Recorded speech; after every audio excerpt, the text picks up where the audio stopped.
Santa Claus, my dear old friend, I am coming to take back Yuletide.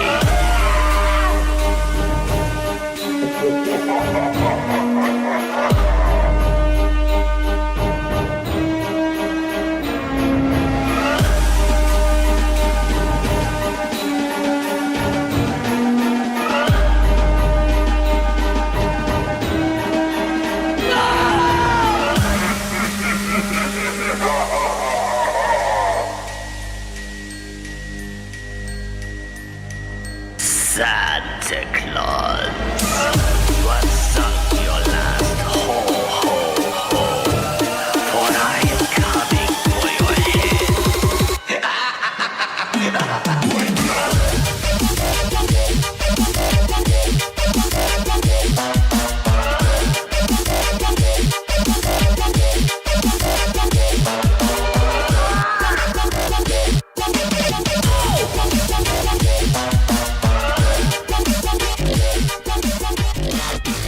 Tis the season.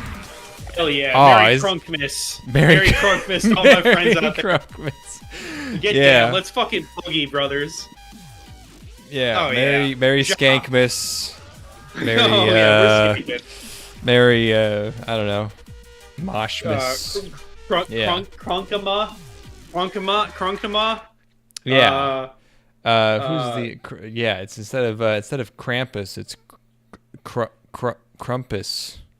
It could be Skanza, and it's about. Ooh. There you go.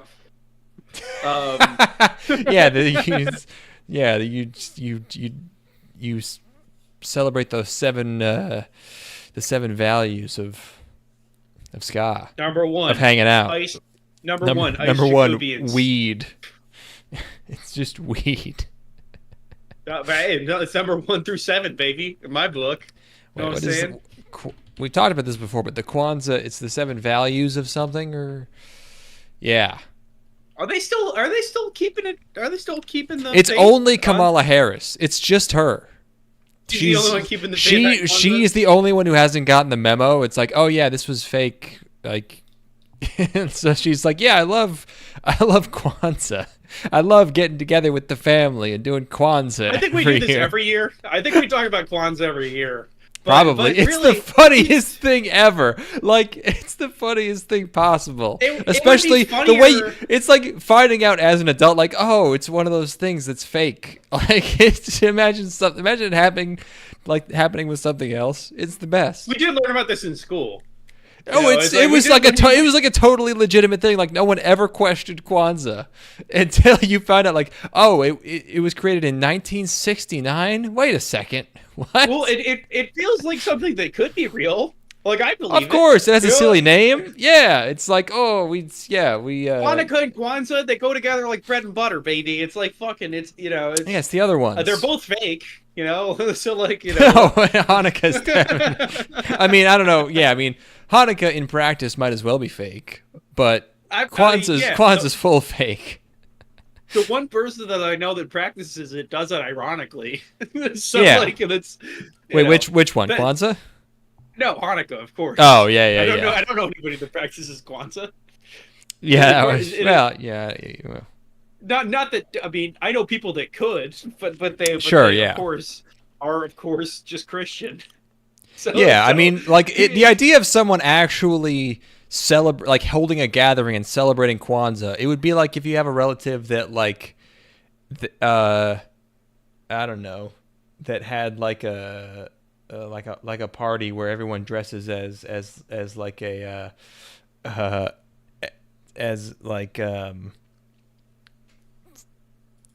I don't even know. Oh no! I can't get there. Oh no! I thought it seemed like you were gonna get there. It's like everyone dressing in like Rhodesian like bush war uniforms or something. It's like your weird LARPy like relative. Yeah, it's definitely something that like none of your family members actually ever celebrated, but you do just because you're the only person in your family that cares about your heritage. It's like you're like the one person that's really into the fact that you're from somewhere. So 2019 poll by the National Retail Federation, which is a thing apparently. Um, the NRF, which sounds like it should be like a real organization, but it sounds like an organization in Metal Gear. Happy But D watching us in the shower. That's gross. Why you telling us that? That's disgusting. I know you got. I know he's got a fucking no. It's the Don't opposite. say it. He's clean. He's clean. Okay, I'm glad he's clean at least. The NRF in 2019, the NRF surveyed the American citizens and determined that 2.6% of people plan to celebrate Kwanzaa. 2.6% of all people total. 2.6% of people who plan to celebrate a winter holiday said they would celebrate Kwanzaa. So that is just 2.6% of people are yuck 'em up jokesters, is what that is. That's less than I mean, this is are you familiar with the Lizard Man constant? No, hit me with this. Or is it called, or the Lizard Man? Basically, like when you do a survey, the amount of people who say that the world is controlled by lizards on a survey is 4%. Yeah. So if something is less than 4%, it's even fewer people than that. So Kwanzaa is almost half the number of people who are even joking about lizards. Like, it's insane. Like, here's the thing. I would also like to make note of the fact we are not laughing at Kwanzaa because we're laughing at Kwanzaa because it is fake. We're not laughing at Kwanzaa because somebody would want to celebrate Kwanzaa. Even if it were real, it would be lame. It's just like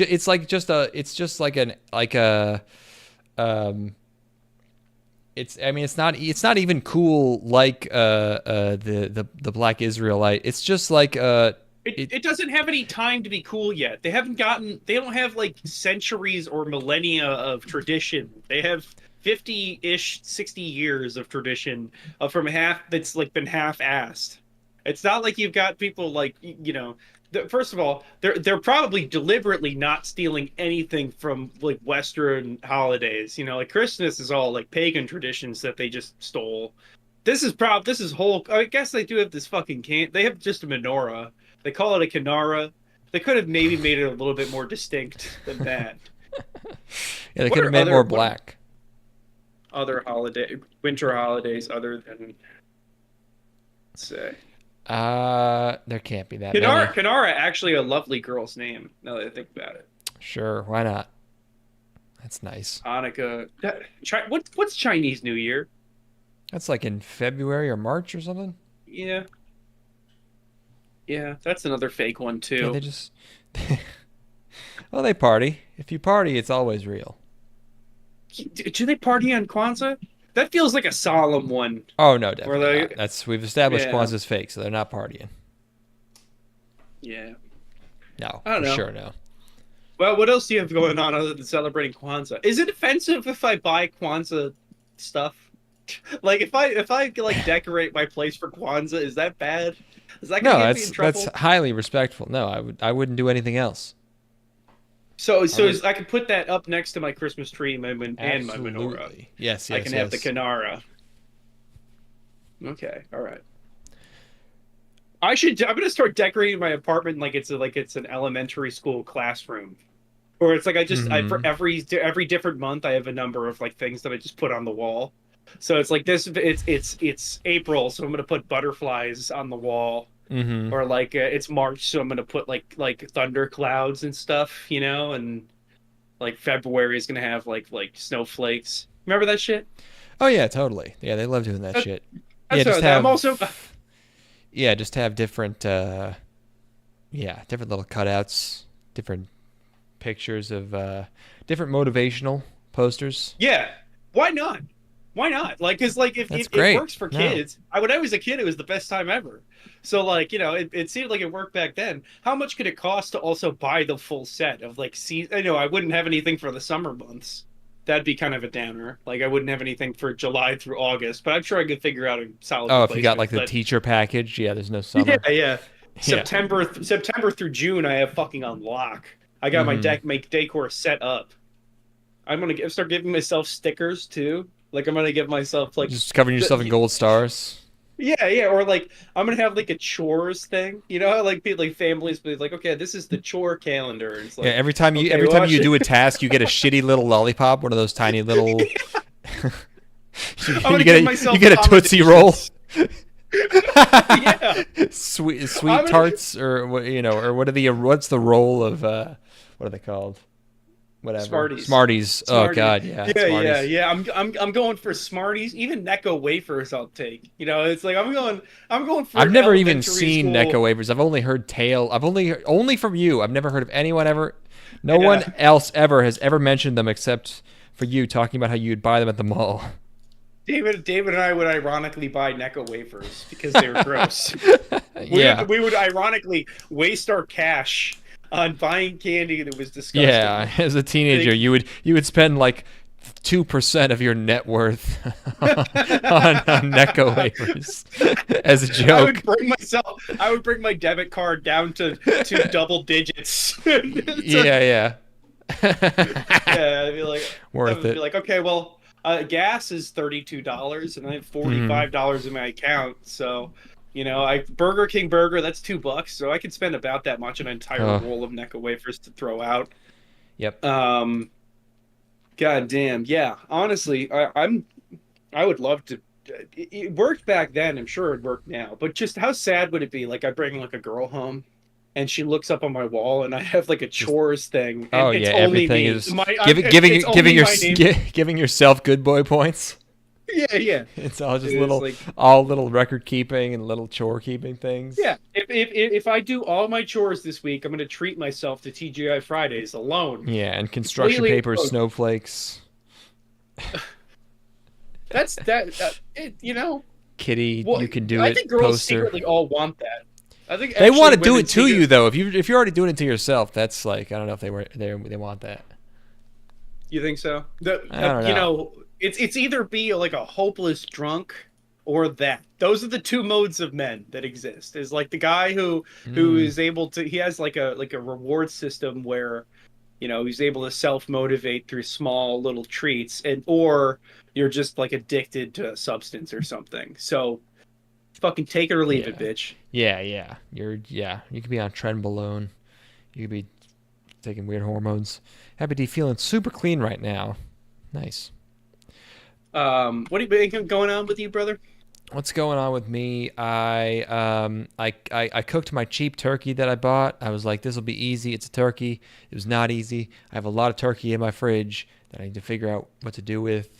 I don't know if I cooked it all the way through. I'm a little nervous eating it, but I've been making so many turkey sandwiches. Have you They're thought so about putting into delicious. a pot pie? Oh, a turkey pop. Okay. Yeah, I could do that. I was just watching a video about pot pie. I've already gone to the grocery store like twice this week, but I could get some pot pie ingredient. Or you know what? What? You can make pie crust pretty easy. I got butter. I got flour. I could do that Yeah, shit. I got yeah. peas. I do You have just frozen peas and carrots. I have grape. You're a genius. You're a fucking genius. I need to do that. thank you, Oh my thank god! you. Because I'm the gonna other thing, yeah, if it's undercooked, if I put it into a pot pie, I reheat it again, yeah. but it doesn't dry it out. Oh my! You just saved my fucking life. You just saved like my next Do you, week of food. Oh my god! where do you think pot pies came from? Yeah, You think, well, that's- I just thinking like, how do I like? It just wasn't. I just can't pull it out of thin air. Oh, No. I'm The saved. only reason I thought of that is because last night I was watching a video on I don't remember. It might have been Jacques Papin or something making pot. He was making chicken pot pies, Oh and he yeah. recommended. He's like, you can do this with chicken, or you can if you have leftover turkey. And I'm like, hey, look, my buddy has leftover turkey. Thank you, Jacques Papin. Yeah. Cause like, yeah, I'm thinking of like things you can do with chicken, but I don't want to use turkey for that because one time my mom made me a quesadilla with leftover turkey and something was wrong with it and it like almost made me gag. And I don't want to substitute Yeah. turkey for chicken recipes anymore. No, but a no, pot pie no, would no. definitely work for sure. 100%. There's no Especially way if that it's wouldn't be good. if it's maybe undercooked. When you said that, I'm like, I got my man. I'm backing my boy up right now. My boy's not getting This is- trichinosis this week. This has been our entire friendship has been leading up to this moment. And This is the fork in the road. yeah. If I wasn't prepared to support you in your hour of need, what kind of friend would I be? Oh yeah. Hell yeah, dude. Well, thank you Hell for yeah. that. Yeah, I was also talking about how I got my house has an old timey heating system where it's a heating oil system. I got a bunch of heating oil delivered, which is just diesel fuel. I've been putting this off for months because I was just like, I don't want to deal with this. I got to call someone. I got to have them come to my house. I finally call the place, and this lady picks up, and the first thing she asks for is my address, and I forgot my address. Oh, She said, "What's the address?" And I sat in silence. you hang up. I was like, I can't hang up. I need to use this company. I don't want to find another one. So instead, I just sat there silently for like 30 seconds. It's a nightmare. She's probably used to it. I know. No, it would be so funny if you hung up and it's like, okay, 40 degrees inside the house this year. Sorry, Ash, but oh well, yeah, we're fucking. It's yeah, been it's been bitch. like, yeah, you know, like I kind of miss the like waking up and it being so fucking cold that I have to start a fire in the wood stove like immediately. You know, wake up and it's 59 and you're like, okay, it hurts. The air hurts. Happy day. I rewarded myself with expensive Magic the Gathering cards. I feel honored to witness the crescendo of your friendship. Expensive What? Magic. Hold on. Ethan knows Magic. Tell me which You cards. got to tell him which Whoa. cards. Yeah. We're gonna derail the podcast for Oh this. no, Tell me I'm what not. the fuck. I'm not going to be able to be a part of this. Mute yourself. Okay, I'll stay out of it. I won't Get the fuck interject. I'm sorry. You, I don't mean to. Our friendship we've crescendoed. Yeah, we just hit the peak. I'm out. We're leaving on a high note. Yeah. But tell me about these Magic the Gathering cards. Just put them in the chat, and I'll respond when I have time. After I'm done talking to my friend who I just saved. We have a life debt now, like in Star Wars. Like you're my Jar Jar Binks. Oh, how come? Why have to be? Well, because you were gonna get run over by that fucking by that droid tank, and I saved you by tackling you onto the grass. Mm-hmm. And then you take me to the underwater city where we talk to Boss Naz, and then we go to the planet core. And also, I'm black. Yes, I'm a also black you're man. black, which is why you're celebrating Kwanzaa with me. Yeah. And I'm respectfully celebrating Kwanzaa with you, 900, 1,000, 1,200 miles away. Why does everyone want to say Jar Jar is black? He does not. He doesn't sound like that. Well, the Why actor's does everyone? black. Oh, is that why? Yeah, I think they're like, he's like an offensive Jamaican stereotype, but it's like, that's the one you're going for in Star Wars Episode 1? Is that's the offensive stereotype? He's the least offensive one around. Like, I don't know. Happy D is ashamed of how much money he spent on Magic cards and will not tell me. He refuses to tell me. At least I haven't seen him chat. He's buying a Scrubland on Tuesday. A Scrubland? Is that a dual land? Scrubland, good name for a podcast, actually. That's what we should have called this. Scrubland is an OG dual land. What are you paying for this Scrubland? I actually just opened a $400 Magic card. Man, is this how Magic works? Like he's buying one on Tuesday. Like, what are you meeting up in a dark alleyway? Really? Literally, probably meeting in a game store somewhere. It's like buying a gun. You have to meet the guy in a store that sells the thing. Yeah, actually, because it's like you have to get it authenticated because this card was printed. They're like maybe like 200,000 copies of this card that were printed between 93 and 95. That's funny. So anyway, enough Magic. This is gonna completely derail me. What else? Don't get him started. I'm enjoying the spoils of my work today. This is me just completely living in absolute luxury as I sip a $12 bottle of Svedka vodka, which is undrinkable, by the way. This is disgusting. This stuff is compared horrible. Compared to other vodka. Or just in general? Yeah, I don't know what they're doing, but this is way worse than other vodka. I don't know. Vodka can only be one thing, which is like the... Yeah, you'd think like the whole like the meme with vodka is like it's like wine, like it's actually all the same. And when you buy expensive vodka, it like doesn't make a difference or whatever. So it's really bad. This is worse than cheap vodka. I don't know what they do to make this taste so shitty. But yeah, I worked my ass off today, and also for the Mm-hmm. entire week leading up to today for the shoot. So I'm fucking in the zone right now. I'm ready to talk about some anime, Yeah, and then I'm you gonna go got a sleep for like nice. 13 hours. It's gonna be awesome. I'm gonna fucking just sleep for. I'm gonna take 4 sleeping pills and just fucking let my cat starve to death before I wake Yeah, up. cat's gonna eat your face. You can be so out of it. 170 revised, basically the cheapest printing possible. I pulled a $166 mana crypt a few days ago from a pack that was accidentally sent to me in a big TCG player Hell order. yeah, Feeling dude. lucky. Yeah, I just opened a Cavern of Souls full art from the Lost Cavern of Ixalan that is like a $325 card. So I was thinking about selling it and buying a mana crypt. Anyway, so you've got your oil adventures. I've been working. Uh, th here's a legitimate question. Mm-hmm. When was the last time that we set a date to record a podcast and we actually hit it? This one? Prior to this one. Oh, who fucking knows? Dude, a year? I don't know. I mean, no, just usually we usually delay less than a week. But yeah, like the first date we set being the one we record on, I have no recollection. I have no I idea. think that's an indicator of something. Yeah, I mean, it's I an think indicator yeah, that we're old and we can't just like be like, okay, no, podcast no. time. I think that the fact that this is the first date that we set is an indicator of something. I think that this is a That we blessed like. Is it? episode. Yeah, that we like the show. I think it might. Well, let's. Are we ready to just go right in there, or do we have anything else to talk about? I Um, yeah, I I mean, had not. I don't topics that I think. forgot about. Not really. I mean, we were lamenting before we started the career trajectory of John Cusack and how he is the number two choice for movies, where the intention is to get Nick Cage because he has the same hairline and he's like the same age, or he looks the same age. I don't know if he is. So he's in a bunch of these movies that like Nick Cage even turned down, but very similar styles. Give me 1 second. I'm so sorry. My fucking It's hold on. okay. This is I so forgive stupid you. that I have to do this right now. I forgive him, everybody. It's okay.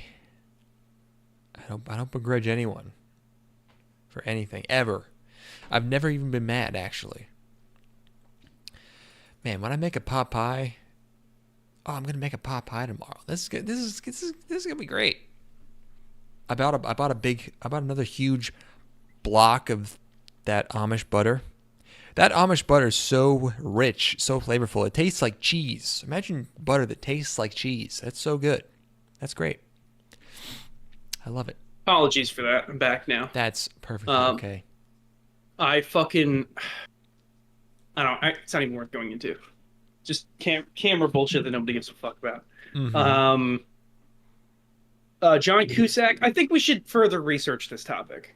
I think that Sure. we should. I think that you and I should A each. deep dive into John Cusack. We should each watch a John Cusack movie or two before we start casting aspersions about his career. Yeah. Because I've only seen Cell from 2016, of like his recent 2014. 2014. So I haven't seen anything that he's made since then. So let's reevaluate this once we've gotten some more information. Because I don't want to put somebody down when I can't even speak intelligently about their oeuvre. Yeah. I was also talking about how I watched Willy's Wonderland, which is Yes. what if Nick Cage was an insanely autistic man placed into the universe of Five Nights at Freddy's? It was kind of funny. I liked it. Okay. It was dumb. Okay, want to talk about this show? Let's do it, man. Let's go. We decided to take it easy this week. We had an easy one, and we went for a slam dunk. And we were like, let's just watch High School of the Dead. Yeah, we had like what was the other one we were thinking about watching? There was like some other show that was like on the table, that we did not end up going with. Whatever it was like very different. I mean, I know I always go with like we could finish Razi Fawn. Yeah. Or yeah, some depressing. I don't know. Happy D. Last time I ate a pot pie, it was like 2013, and I was touring a college. I ate it at the cafeteria and had a full bouillon cube or whatever in it, and I nearly puked. Ooh, A full bouillon cube is not a lot. Oh, you like undissolved? You mean probably like you bit into one? Oh yeah, that's too much umami in one bite. You ever hit? Yeah, you hit like the roux cube or whatever. Yeah. Like the roux brand. No, but that doesn't sound pleasant. Yeah. Yeah. Well, so. Yeah, we just decided to go easy mode. I think we've been fucking working ourselves to the bone. And let's just have fun. A whole episode of fun, everybody. Let's watch a pulpy. I don't want to call it a classic. I mean, that would make me feel old, but it's like a thing everyone knows about, right? So even if you haven't watched it. Well, wait, what? I had already seen High School of the Dead. Oh, the whole thing. I watched High School of the Dead. It must have been the year it came out. I didn't even know that. But I've not seen it since then, and I had recollections of enjoying it. And I must say, I don't know how much I liked it the first time, but this second time around, ooh, baby, ooh, yes, sir, yes, sirree, Bob, this is a winner. This fucking rocks, dude. Yeah, you're coming off of a bunch of seasonal garbage. Oh, it's yeah. If you're gonna take a reprieve, this is a nice one to get into. Do you remember this? Do you remember like this? Do you remember this, like this kind of shit? I mean, there's not much that's like really in this vein. But it felt like that at the time when it felt maybe? like oh man, High School of the Dead. It's like this is what anime is, and then nothing was like this ever again. Nothing's quite like this one. No. No. The first time I watched this was on my iPod Touch while sitting in my garage on a hot summer day.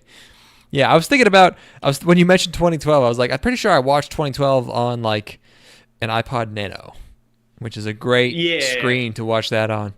But yeah, this is that era. This is that same era. High School of the Dead. It is. Oh shit! I was gonna get background info. Everybody in my Steam friends list is currently starting up Lethal Company over and over again, which means the mods are not working. High School of the Dead. I mean, I know it's Madhouse, right? Right. Japanese companies, yes. It's Madhouse. 2010? Yeah. The anime is from Summer 2010, yes. 2010. Yes, based on a manga. Dude, can you imagine just going back to summer 2010? Oh my god. Oh, dude, I you know what did it to me most is the voice cast. I was looking at the voice cast of this, and it's like Inoue Marina, Takitatsu Ayana, Kirino from Oremo, Kitamura Eri, fucking Sawashiro Miyuki. She doesn't do as much work now because I think she has like a kid, and I was just like, oh my god, all of them, fucking just. Well, it also just looks like that era too. Just like aesthetically, like the It has the I think there were probably. It looks like there were some. Well, who's the character designer? Because it looks like Toradora / Anohana. It has those face types, Yeah. Character design. Let's see.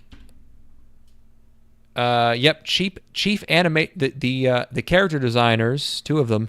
One of them was the chief animation director. Well, one of them worked on Toradora. Okay, only a few episodes, but Toradora mentioned. So the director of the fucking and Anohana. Have you talked about the director of this yet? That's a very good call out, by the way. You just crushed that shit. That was pretty fucking awesome. Both of them worked on both of the character designers. Which, the characters are already designed for the manga, but, it's different for the anime. Let's see. Are we 2 for 2? Tora. both okay, it's the character designer of Toradora.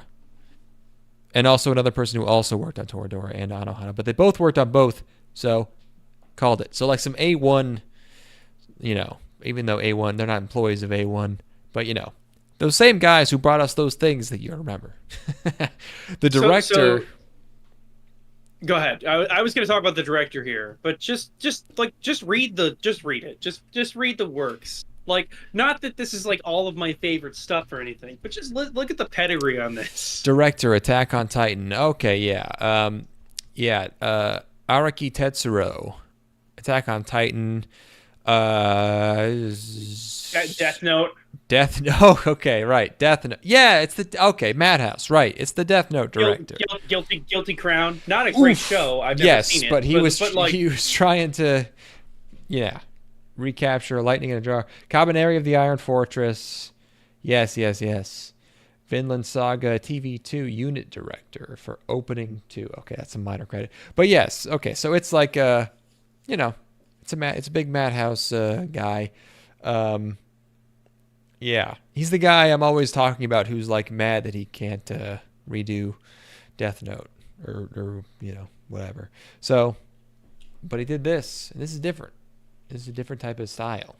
Oh, it's a little different than Death Note. It's actually, now that I think about it, it's pretty much the same show. It's extremely similar to Death Note. If you think about it, Death Note, you'll love High School of the Dead, actually. Yeah, we should force David to watch this. So is it like Death Note? He would love this. Vinland Saga OP is pretty good. I wish he could direct more. The first opening, I haven't even watched Vinland Saga season 2 yet. I haven't even started, but I really should. But yeah, that first Vinland Saga opening is good. I believe that's man on a mission. So that's the staff, I guess, going into this. And I guess while we're talking about that, like the way the show looks, like I always knew, you always see clips of this show. I know how it looks, and I was never into the character design really, and I'm never really into like I would see stuff from the show. I'm like the girls, they're too bodacious. They're too fucking they're too stacked. It's too much. It's ridiculous. It's silly. Seeing it in motion changed my mind completely. It is so in this show, if a character moves and their tits bounce, it is like when you set your cursor on your computer to have a trail that's a little longer, and it takes a while to catch up. And it's like, okay, sure, it's yeah. It's like there's so much momentum behind the tit motion. There's so much inertia. It's just like you see them try to do like truly giant, absurd tits in anime a lot, and it's just like the move. It just never. They look weird. They always look weird. It's always a little weird when they try to go too big. They're like the freakishly large breasts in this show move with such graceful softness that it's beautiful. It's immaculate. It makes you weep. They perfected it. They're experts. These are people. These are the Madhouse. This is the this is it. A-team Madhouse. This is a group of true technical masters at the height of their craft. Expert perverts. Yes. This is they had their finger on the pulse of something, and it was lightning in a bottle. Like, not to borrow a term you already used earlier, but. Nothing. What's going to do this? Will this ever happen again? Where you have such bodacity on display? Just. I mean, not fetishistic in like a horny way, but fetishistic in like a craftsman way, where the dedication to the rippling and the shape and the de-shaping and deforming and reforming. I mean, there are shows with fewer. If you just look at the tit bounce animations in this show, there are shows made with less animation than just that. You know, Oh yeah, yeah. like it's and we'll get to the plot or whatever, but like I mean the point of this show is that it's action and constantly being intercut with TNA, and it's like it's when you have a show that has like this much like boobage happening, like I swear the vast majority of that in this show is like not even titillating to me. There are points where it is, but it happens so much that you stop even like noticing it, and it just becomes it becomes a style in and of itself. It totally is. It's pulp. Is. It is just pure pulpiness. Like it's just doing like, that. It's like it's not gun kata, it's boob kata. You know, it's like it's its own genre of like it's just the art of like it's like we know it's like when you watch like a movie that has really great gunplay or really great kung fu, you're like none of this is realistic at all. But that's not the point. Right. The point is just the sheer visual pleasure of observing the art that is on display. It is observing the creativity and nuance that they're able to find within this sort of niche. And I'm so glad we're on the same page with this, because I knew you were a connoisseur like myself. Of course. And I mean I've known, we have similar taste. But really it is jaw-dropping, awe-inspiring, and utterly transfixing. Like I straight up do not like big tits. Like I'll push against it all the time. Like you hear me all the time on this being like, whatever. Like they're drawn so big. It's just like whatever. They like, but this it's just incorporating them so much into the show that it's like I mean. It's like one of those theme park rides where you're just being bounced up and down, where the visual style of action it has is just like there is one shot of violent gore and then there's boobs, and it just keeps doing that forever, uncompromisingly. It's almost like a palette that they paint on. It's almost like they made their own new medium. It's like because they're expressing so much through the tits alone. Yeah, it's trying so hard to just entertain you that it's just like, okay, we're done with this shot. Now boobs. Now this other shot. Like it just brushes past it, but it's just like a reprieve. It's just giving you different sensory inputs. It's not even like we don't know what to show here. It's like you see a fan service show and it's like, okay, here's panties, but it's like lazy. They just do this arbitrary camera angle where it's like, okay, panties, fuck it, I don't know. But like this is different. This is like it's all just melded together. It's all a mesh. You can't separate it from the other parts. It is maybe one of the finest pieces of media I've ever seen in my life. Okay. No. Listen to this though. Listen to this though. Because I fucking drank every second of this, every frame of this piece, every frame of this show. Because the thing is that we've spent all this time just talking about only the tits. But there's also so much shit in this show that is just hype as a motherfucker. It is the same, like, I was gonna say that it has the same love. There's nothing this show loves more than tits. That's just a fact. Yeah. Like if you look at the main cast of girls, they don't even throw a bone to like a small titty lover. It is like the core girls in the hold on. The core girls in the harem. Sure. The girls in the harem are all big titty. Well, yeah, all the girls, like, they have the exact same, like, extreme proportions. But then you have to have the episode where they're, like, in the bath and they're all like, whoa, your boobs are so big, but they all look exactly the same. So, you know, it's very silly. Like, at one point in the series, like, one of them sort of becomes, like, the hot one, even though they've all been, like, sticking out their fucking boobies into the camera the whole time. 98% of their boobs are showing all the time in every shot. At one point they put on.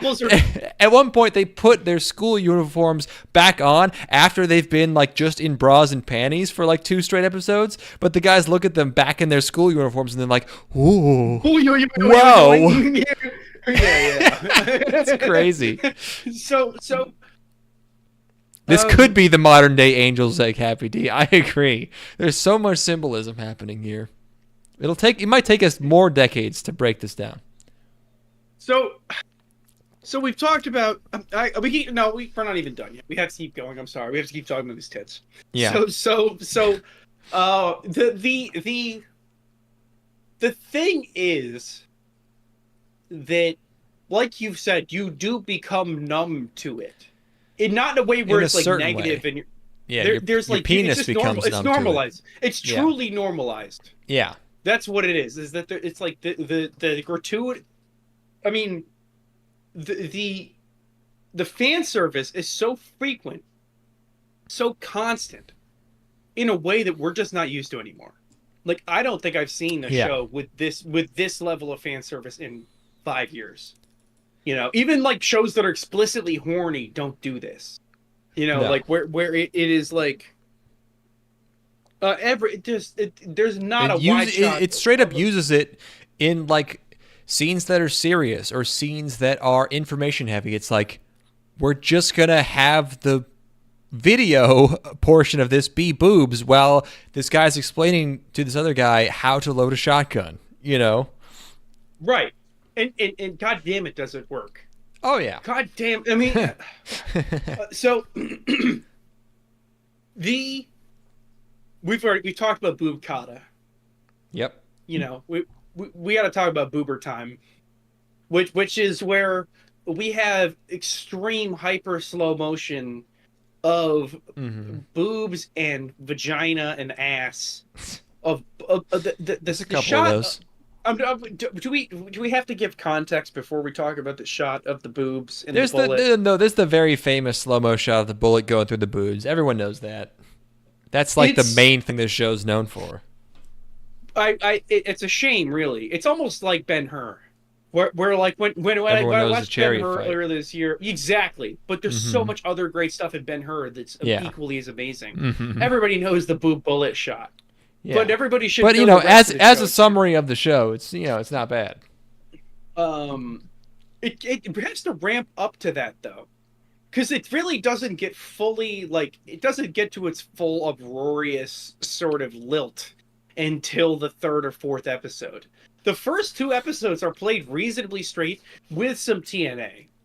But not like it doesn't get. There's very heavy fan service, but yet like notably the action is pretty like straightforward. I started noticing where was my note on this? I think it was like it was episode 5 where I was like, okay, the action has just gotten noticeably more cartoonish. Yes. You know. Yes. But well, for the first episode has a shot of like a baseball bat smacking up against the skull that's as visceral as any I've ever seen in an animated medium in terms of violence. You know, like the first episode, if you show somebody that and be like, there's some fan service in here, but damn, that's pretty fucking grimy. You know, that's like a gritty first episode of a show. Yeah. There's no idea. It's really like 2 characters. There's one character in particular that pushes it into the realm of absurdity, I think. But yeah, keep going. Sorry. Yeah. So I mean, it's a zombie show. Like all zombie sort of media. We just watched a show, the first episode of a show like this. They have the new show Zom 100, which I think is still on hiatus. Maybe it's not. I don't know. But like the protagonist of a zombie series is in a way sort of freed because he has this sort of stifled potential that is, waiting to be called to rise to a challenge. And, so our protagonist him. Can you hear me? And he like Hello? they're hiding out on the roof of the school. there's so much, man, there's so many scenes in this first episode where I was like, man, I know, like, all this stuff happened in the first episode, like all these scenes that I've seen throughout the years, like the two girls being best friends scene, and then as soon as one is in trouble, the other girl like kicks her down the stairs. That's funny. Like the I don't know, all the stuff that I knew was in there. Audio prop. Uh-oh, what happened? Are you? Why did you mute yourself? Hey. Hello. Hello? Uh-oh. Is it on my end? Is it on your end? Hello? It's not on my end. It's on his end.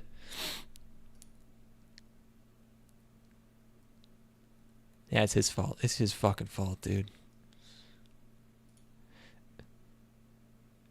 Everyone's bothering me, trying to get me to play fucking Lethal Company. Arrgh!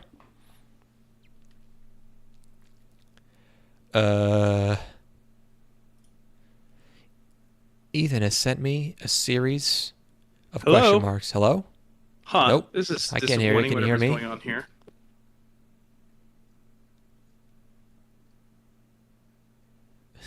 Maybe we're both muted. Whoa.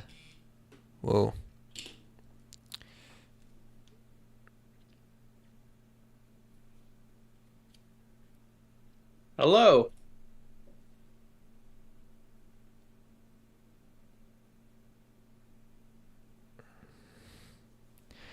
Can't. Oh, we can hear. Okay, I can hear you through the live stream now. We can't hear each other. Oh, interesting. Okay. Man, it's been a long time. I'm gonna say a since whole you've been bunch of here. mean shit about Declan now. Let's see. Can we maybe what could be the issue here? Oh, I see. I'll fix. Problem is.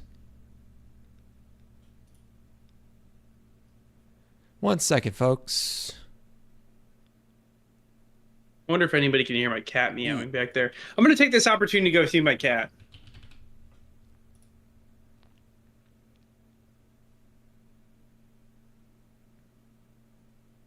Are we back? Hello? Hello? You're not talking. I can see the thing. There you are. That's ominous, just laughing in the background. Hello? Come back.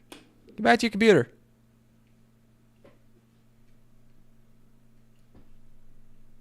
What is he doing? Hello? I can hear you, yes. Yeah. What were you doing? What? Okay. What were you? We back in action? Yeah, where'd you go? I fed my cat because he wouldn't stop fucking yelling. Oh, okay. Yeah. Oh, yeah, I think we're my Looney Tunes back in action right now. I think my microphone got unplugged. That's what happened. But everybody's able to hear you. Yeah, it's weird, huh? I think it got unplugged for a second, so my my audio redirecting software got confused, but everything else wasn't, or something. All right, well, yeah. I really need to buy. We were on a roll. An XLR. What was I talking about? Oh yeah, there's a bunch of stuff that happens in the first episode that I was like, man, I know all this stuff, and it was only in the first episode. Also, remember in the first episode where they have that like extremely not 28 Days Later theme that they play? I thought I didn't even bother looking it up. Was that not just the 28 Days Later theme? It was so close, but I mean, yeah, it's like it's almost legally actionable, but no one cares. Yeah, I'm sure. It's Japan. They're not going to go over there. They have to fly all the way to Japan to do that. They're British. I love that. I was gonna say like this is still the era where they did that, but they still kind of do that. I feel like they did it more back then. This is Madhouse is the thing. You know, Oh, it's like this Madhouse might ain't above conceivably. that. Why not? You know, I was gonna say this might conceivably make its way over to fucking America or Britain. You know, so it's like, okay. So first episode, yeah, there's like their goddamn high school gets overrun by motherfucking zombies, mm-hmm. and There's they the slap, another famous him slapping her. Yep. Yeah. Yeah. Um, this show really fucking starts to. I mean, the first couple of episodes are really really good, but I think the show really hits its stride once they come together as a unit, as like a fighting force. Once they assemble their fucking their superhero team of zombie slaying motherfuckers, where they're just committed to like how much fun is it as like this how fun is this cast, you know? Not It's that they're good. all like the most distinct, but the personalities are really really enjoyable, you know. Yeah, we have main character who is wait, what the hell's his name? Not Hisashi. Hisashi's the dead guy. What the hell's the main guy? Guy. Takashi. Yes. Like 69. We have Takashi, and then we have his childhood friend / love interest, Ray, who is childhood friend, girl. We have Tsundere, crazy, fiery girl who's on the screen now. Her name is Takagi. Yep. She's kind of the weak link. She starts kind of going crazy like around episode 2. We got possibly my favorite character. I love characters like this. The honor-bound samurai woman, whose name is Sayako. She's like Sayako terminally Busujima. Japanese. She's like the most Japanese woman possible. The most like honorable. This is offensive. This is an offensive. No, stereotype. it's beautiful. It's the perfect. No. I want this this character to be in everything. This if is. I wrote this would be offensive. This is Oh, like she's so good. She's so good, dude. That's the thing is that I cannot write this, but the Japanese can write this. This is an archetype that spans back centuries, but you have to do it right. This is She's a sword maiden. Like you can't like everyone's sick of badass women.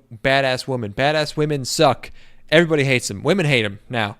Okay, this isn't badass woman. This is like a deep. This is like a level of principle. This is like a chivalrous woman. She's a samurai. She's a samurai lady. Oh god, I'm getting some pee just got hard. Chivalrous woman. She is a chivalrous woman. Like she is about this like system of. It's a Bushido lifestyle that she lives. And the reason I like her is because the same character, the same woman with the same traits and same character is in Ace Combat 5, and her name is Kei Nagase, and also one of my favorite female characters in anything of all time. It's the same thing. This like sort of not the it's not quite the I don't think it's the Nagato Nadeshiko. That's like the perfect Japanese like housewife, like the archetypal like proud Japanese. But it's like the Bushido version of that, you know. She's almost like a perfect matriarch. She's just like she has like a the Nadeshiko is the sort of matriarch. Oh, okay. But yeah, this is a sort of different skew that's like kind of parallel to that.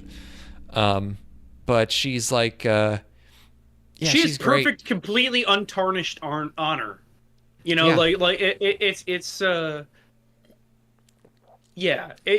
it's pure, crystalline in its character. You know, it's just the first thing she does is she kills a man to protect his honor, to protect his dignity. And you see the way they animate it, the way they animate his expression, his final, you know, expression before he dies is like you can tell that he is like relieved that it's her who is, you know, killing him. It's like a gratitude to her, you know. Yeah, it's a feeling of like it's like a security. And the thing is that is the level of care in this show. is that like that one moment is extremely memorable. Like that moment is a memorable sequence in the show where you have like just a side character kills basically a nameless character out of honor, and it's character defined. It's actually perfect storytelling. Really? Yeah, that one did stick with me. Where I was like, God damn, what the fuck would I even like do if if these were my last moments? I'm about to be killed by a really cool girl who's hot. This actually might just be. Okay, hold on a second. Is this just the blueprint for perfect storytelling? It's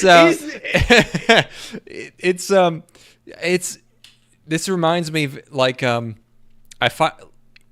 this is something I like have thought about a lot, but I finally like found someone who sort of put words to it. I was reading about Casablanca, right? Yeah. And how like there's like Casablanca is all cliches, but it's all cliches now because they came from Casablanca, right? Yeah. And I remember someone writing about Casablanca, I think at the time, or maybe it was a retrospective, I don't know, but they go, if you have 2 cliches, then you laugh, but if there's 100 cliches, then you're touched, right? It's just universal. Yeah. You enter the realm of Homeric myth. It is. Oh God. Oh. No. It's not. The thing is, God damn it! If I wasn't thinking this while watching this show. Yeah. Because it is epic. It's an epic story. It's. This is. This is too much for you. It might be. Again, when I was saying, I said it earlier, in almost in jest because I was masking my true feelings. It might be one of the best pieces of media I've ever seen. Truly, as a piece of entertainment, as something. How quickly did you watch this? First of all, it was 3 sittings. I watched 8 episodes today. So okay, was this like a marathon out of necessity, or was this because for me? No, I mean I started earlier today. Like it wasn't a mad dash. I was up until 3:30 the other night watching this because I just put an episode on and I'm like, okay, I'll watch an episode or 2 before I go to bed, and then I just ended up watching 6 episodes in one sitting. Not even like out of like I got to get this done, just out of like I can't stop watching this. It's so entertaining. And damn, it's so.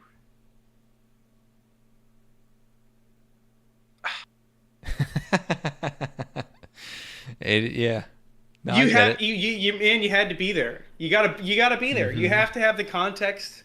You have to not be utterly disgusted by extreme gratuitous fan service. You have to be already, how do I put this? You already have to be you have to be aware. Based. But based, but a term that sounds smarter than that. Which I think is actually what all essays are, is just somebody, writing 12 pages about being based, but it's from their perspective. Right. You have to have the priors going into this. And I think if you do have the priors, you might be able to watch something that is truly singular in its quality. There is nothing else like this. There I mean, I haven't seen every anime ever made, but like, all right, keep going. I'm sorry. We're only on the first episode. Other characters, there's airheaded nurse. Yep. And it's like, this is the type of character where, normally she'd be like a super airhead and also have like huge tits. But in this show, she has normal sized tits. So she's just like a dumb lady. She's a normal proportioned dumb lady. And then there is Hirano, who is a fat otaku gun nerd. Quote unquote fat. This is 2010 anime fat. They didn't know what fat people actually looked like at this point. Well, throughout the show, I really have come to believe that this is straight up the author. This is the mangaka putting himself in the story. Like, is there any other way? Is there anything else this could be, this character? Like, it has to be him.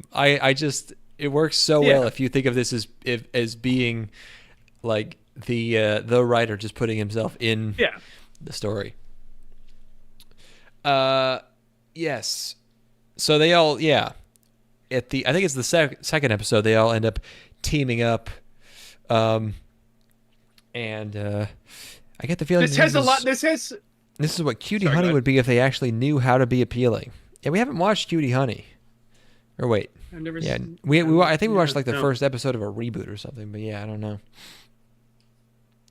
What were we going to say? There's a number of moments throughout this show where the team comes together. Which is what I assume the rush of watching something like A-Team is, or like any show about it's just like you have a group of people that are unified in their goal, and they're all like completely in sync, and like it's like it gives you the thrill of watching a team execute a plan or something. It's just god damn. Go ahead. Sorry. And you're watching this and you think like it's weird that the tone is jumping around so much, but it's somehow so good at balancing it. Like, there's no whiplash and there's no like weird dissonance. Like, it'll jump from comedy to boobs to gore, like not even like silly gore, like sad gore, but it's like it manages it very well. Episode 3, they first explain what a pandemic is. Thank you for that. I really that was necessary. They do some sneaking around zombies. This is where I was like, man, I was never crazy, like I said, about these character designs, but Takagi is very cute. I like her. She's got some of the best facial expressions. And then we meet striped suit guy. His name is Shido, I believe. And this is a weird character. He's a real jerk. He's just like sort of everywhere he goes, he just like starts a sex cult.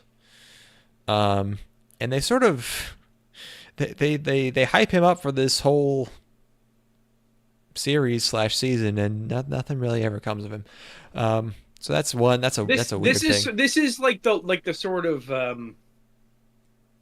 the moment that the show stops to look at anything, like that, is where it falters. When it is just full tilt, or moving forward towards a goal, it's extremely entertaining. But the moment that it stops to like try to establish a larger world is where it loses me. I only really care about my core group of characters and the struggle that they're in. I don't really care about characters beyond that very much. Yeah, when you're dealing in such like extremes, this show really only has two types of character, and that's like hero and crazy person. Everyone's either a sort of stand-in for some type of ill of humanity, or they are rising up and fucking fighting the meeting power. meeting the challenge. Fight the power. They're row fight the power. They have the drill that will pierce the heavens, basically. Yes. But instead of a drill, it's a gun or clay sword. A nail gun is kind of like a drill. Yeah. So that's like that's kind of actually the only two things you're gonna run into, and that is at one point by the end of the show, that was one thing I was kind of like getting tired of. Was like, okay, does everybody have to be an ultimate badass hero? Like, does everybody have to be awesome? Or like a hysterical, like, superstitious cultist or whatever. Like, I like it when our core cast of characters is put against lunatics or losers. Oh yeah. I don't like it when there are other people that are cool. I just want our main cast to be cool because it gives it this weird sort of perspective. It's like there's like it's our group of titty monsters versus the world. And that's what's fun, I think. I think the moment that you have like a moral gray area, you start to lose, like it loses some of the charm. I don't want to think, God damn it. You want to, you have these characters you care about, and you want to, you want them to be special. If they're just in a sea of cool dudes who are awesome, then it's like, Yes, okay. yes. Perfect, exactly. Yeah. But one of the best episodes is the one where they're stuck. They're in like a and they're always stuck tunnel or something. Their Humvee gets stuck, like trapped sideways on a highway.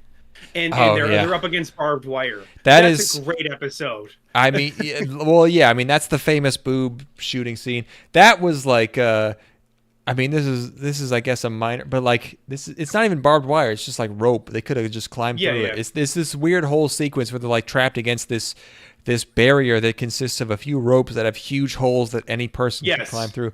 And also their Humvee, like the engine is like stalled in this fucking like $250,000. They get a safe full of guns and all this ammo and a Humvee, and they still somehow fumble that. They still somehow fuck that all up. And that's annoying. They're Japanese. When they like have an entire arsenal and they still fucking manage to get themselves in a pickle.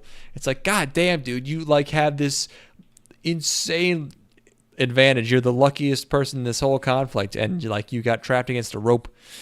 Well, but here's the thing. All of that leads up to our characters like ostensibly giving themselves up as a noble sacrifice, where they're just like, fuck it, we're out of ammo, we're going hand to hand, we're gonna go lead everybody away.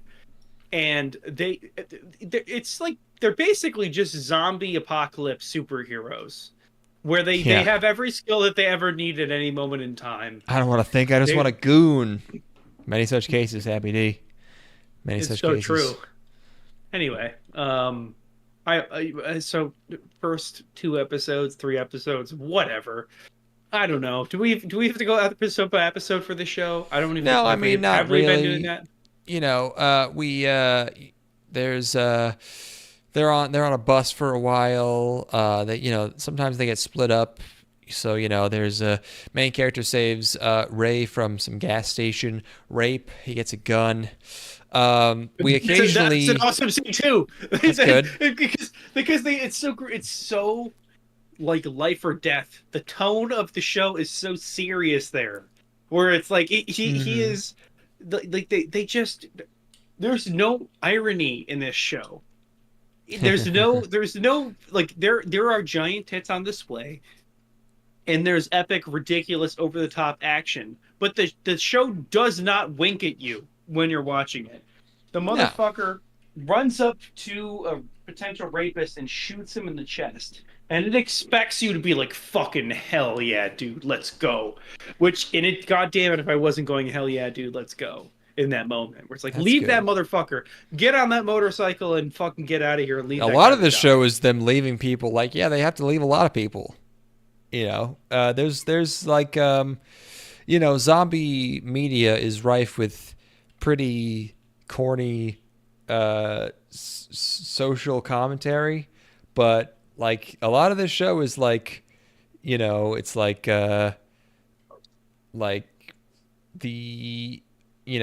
leaving a lot of people behind, not letting like pathological empathy kill you.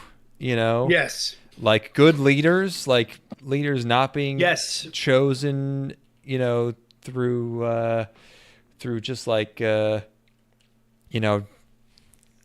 dogmatic cults of personality. Like the main character only is like starts to emerge as that after he's proven himself. It's pretty measured. It's weird that there's so much boobs constantly, but like the actual analysis of societal breakdown is like very, very even-headed. No, that's the goddamn thing. That's the entire show. Yeah, The entire show is so like there's stuff in here that's Level-headed, I'd genuinely say. intellectually stimulating, where you have like sequences where it's like they just have an offshore airport, and that's like a bastion, and it's like it just gets you thinking. It's like, oh yeah, I guess that would make sense, wouldn't it? But like even there, they're still having fucking zombies show up in their offshore airport, like it's just clever. I think that's the thing I would describe the show as, or the High School of the Dead as a whole as. It's just clever in a way that it shouldn't be. It's this level of titty media should not be as clever as it is. It's hard to reconcile because it stimulates both parts of your brains. Where there's the two parts, the brain part and the penis part. Yeah. Yes. Yeah. Are you right brain or left brain? Well, either way, it's all going to be fucking satisfied here. God damn it. And speaking of, that's the attention to detail, I wanted to talk about there's a lot of guns, and I wanted to I wanted to see. I went to the trusty old Internet Movie Firearms database, and there is an article for this show. And I looked up all of the guns that are,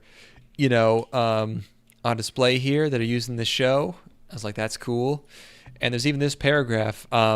So occasionally we cut back to the airhead teacher has this friend who is this like a spec ops sniper who's doing stuff.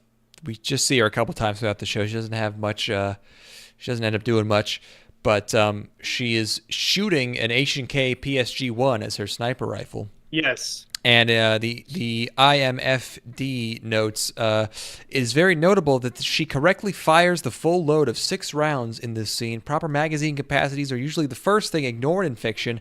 However, attention to detail in this regard is seen throughout the show. So while I was not taking note, apparently there are many instances in the show where things like magazine capacity are paid attention to. One thing I also did notice is that, the Humvee, there's a point where they drive the Humvee across a river, and I was like, wait a second, are Humvees amphibious? No, they're not. So that's a liberty they took. That one's not true. How deep is the river? They were floating across it. I mean, I don't know. Doesn't matter. But there's one moment where the otaku member of the crew is like going into agonizing detail over the firearms that they're pulling out of the safe, where it's like, this is it can't actually be this exact rifle. It's got to be a facsimile of it based on the fact that like these parts can't be accessed in Japan. So she had to have kind of custom modded this shit together on her own, It's actually maybe just completely airtight as a piece of media. It's you can't argue with any of it. If you do, you're a coward. Yeah. What are you afraid of? It's I really enjoyed the scene where there's this whole sequence where the authorities are blocking this bridge off, and a bunch of delinquents try to pass, and they just put the hose on them, and they just shoot them off the bridge with the hose. It's very funny. This was the episode. The action started getting a lot more silly, where they start hitting zombies off the bridge with like a motorcycle. They start like bouncing into them. And just like more cartoony stuff. And then we get like, it's the perfect amount of, we've like halfway through the show, and you get to episode 6, and they get to sort of a safe zone. They get to Sniper Lady's safe house, and it's just time for everyone to get fucking naked and just chill out. And there's clearly a scene where all the ladies are supposed to be drunk, but they're all like underage, so they skip to the scene where they do the drinking. Yeah. And they skip straight to the scene where they're all horny and naked, which I'm okay with. I think that's a good compromise. Yeah, you can have one or the other. Yeah. I know which one I want, but yeah.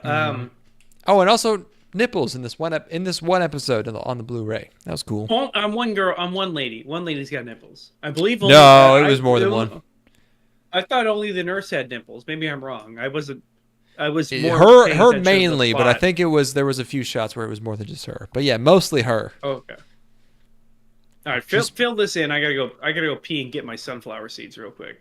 Okay, go get your sunflower seeds. Guns. Yeah, there's a lot of guns in this one.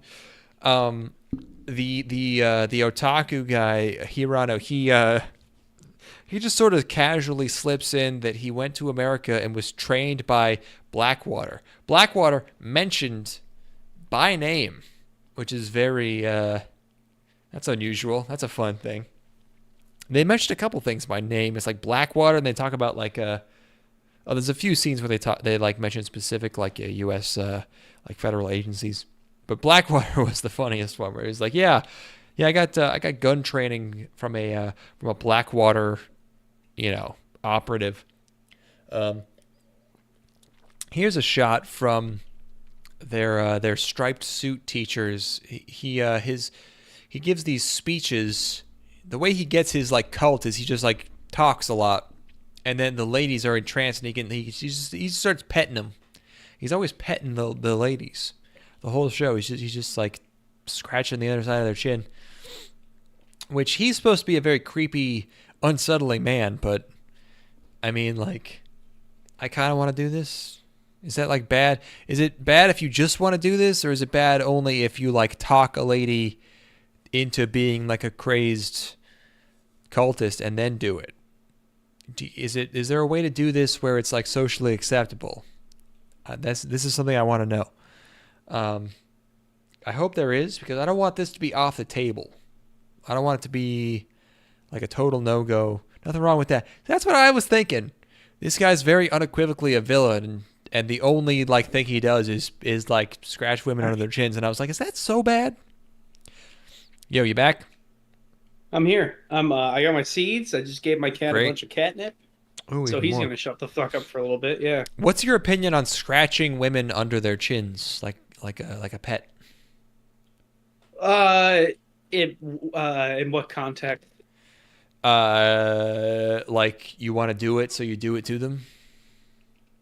If it's like a horny thing where they're already revved up. Yeah, obviously, dude. What else are you gonna like? Yeah. Yeah, they probably like that. Yeah. Not at a fucking charity function, like not at the golf course. Yeah, I want to be make sure. I don't want context. I want context. Not at a funeral. Quote, Yeah. Okay. That would be bad. Because I was gonna say, like, this guy, this is a very broad question, huh? This guy is such a villain, and everything he does is like so supposed to be like straight up evil. But all he does is really pet women. So I was like, is that really so bad? He pets teenage girls. Okay, well, all right. The society's gone. And also, what's the look? I'm not saying I know what the age of consent in Japan is, but I bet it's in this exact prefecture. In this exact prefecture. I mean, they're around. I don't even know where they are. Who cares? In this Chome, in this prefecture, I know exactly. Yeah. We talked about the attempted rape at a gas station. We did, yes. In, so you can't understand a goddamn thing. There's just guys with tattoos doing nasty stuff. I talked about him mentioning Blackwater. Episode 7, it's time to meet the little girl character. I want to talk about this rapist real quick before we leave that behind. Sure, the rapist. What's up with him? The attempted rapist. The protagonist asks him, he's like, "Are you crazy?" And he's like, "Fuck yeah, I'm crazy. My entire family got turned into zombies, and I did destroy their skulls." Probably the best justification for having like a roaming rapist in Japan. You know, if you have to have one, like compared to like the Academy City rapists in Index, where there's just like 15-year-old dudes like wandering around trying to gang rape, Misaka. Like, this is like, okay. Like, I don't approve of it, but I understand. Yes. When he said that, I'm like, yeah, okay, yeah. I get how somebody could get there. where you're living in like a Mad Max apocalypse where you need to murder your entire family because they turned into horrible monsters in front of you. Okay. Yeah, I can see it. I can see it. Know? Yes. I don't agree. Again, I don't agree with it, but no. But I'll defend to the death your right to no. Yes. Episode 7, they rescue this little girl whose dad. This is another This is another not. There's a lot of like very silly cartoonish, like sort of black and white. Like there's like hysterical people. There's like crazy lady who's like, you can't kill people. You shouldn't be hurting the zombies or whatever. And it's like, okay, you're like a caricature. But then it's like, there's this like guy banging on this door, and he's making all this noise and attracting the zombies. So the people just like open the door and stab him. But they're like they don't want to do it, but they like feel like they have to. And it's like, that's really apologetic about it. That's very that is very believable. But then they orphan this girl who they grab, who rewards Takashi by immediately peeing all over him. So yes, they add her to the crew. She becomes like the ammo girl. She adds the otaku guy his ammo. And then the way for all the gun accuracy, the way shotguns work in this show is very silly. It's like you shoot one zombie and like 3 to his left and right also all fall over, even if you're like point blank. Episode 8 starts out, and I thought it was like a zombie movie that they were watching in the show because it's so like it's like on Air Force One, and it's like the president talking to his aides, but they're all bitten somehow, even on Air Force One. They've been bitten, and I was like, oh, now they're watching a corny zombie movie, which contrasts with the real zombie reality that they're having to deal with. But it turns out that shit's just real in the show. That's what the show is. I mean, that seemed even more. That was another level. That was a level higher where I was like, really? We're doing this even now? The show has been begging you to stop thinking for 7 episodes. Why are you still applying brainpower? What? Who the fuck do you think you are? I know. To think about what's happening here, you fucking piece of shit. Yeah. you fucking asshole. Where you think that you have to scrutinize how much enjoyment have you already gotten out of this program, and you're gonna fucking split hairs over whether or not this is corny, you fucking asshole. Yeah, like I'm gonna brush aside these wondrous gifts that are being unbelievable dropped upon my head. This veritable bounty. My cup runneth over with boob meat. Unbelievable. It's and this, episode 8 is where we get the very long scene where he explains to MC how to use an Ithaca 37, the best shotgun of all time, the trench gun. Explaining how to use it while you are just looking at all of these ladies slowly undress themselves, and the camera cuts away right before like the boobs fall out of the shirt while she lifts it up. It's amazing. It's the best. It's basically it makes me so fucking. It makes me so mad that there's like I know like people. There's so many people who just can't get this, and they'll never understand. No. Yeah. Seriously. It's made. It was made. I don't want to say it was made for us because it's not true. It's made for humans. God damn it! You need to become a fucking human to watch this show. I'm a human. I got hot blood running through me, and I watch High School of the Dead. Anybody who doesn't like this is a closed-minded bigot. Yeah. You're a Nazi. If you like High School, you're a fucking Nazi. You have fascistic characteristics if you disagree with anything in this show. Period. Full stop. No, it's for everyone. Nazis would like this. Everyone would like this. I don't want to look. I hate to pull this card, but the one person we know who loves this show is a girl. Is a lady. Yes. I mean, it just goes to show. It's. I was talking to her about it the other day. Yeah. She was. I brought it up, and she's. I love that show. I was in that same Discord call. Yeah, I was there. She's like, I love that so much. She must have watched it over 10 years ago. It aired 13 years ago. So she was 14, whatever. Yeah. It carries Bro, she's older than we are. 13. Oh yeah, okay. So 6, somewhere in there. Come on. Yeah, it's for humans, god damn it. Yeah. I'm a High School of the Dead fan. What about it? Put that in my print that bumper sticker out. That's a real statement right there. Mm-hmm. Is it's you versus the fascists, really. Anyway. Yes. So, where was I? Oh yeah. So yeah, 8 is the episode where like they just sort of hit a net, and this Humvee's engine gets stalled from just that.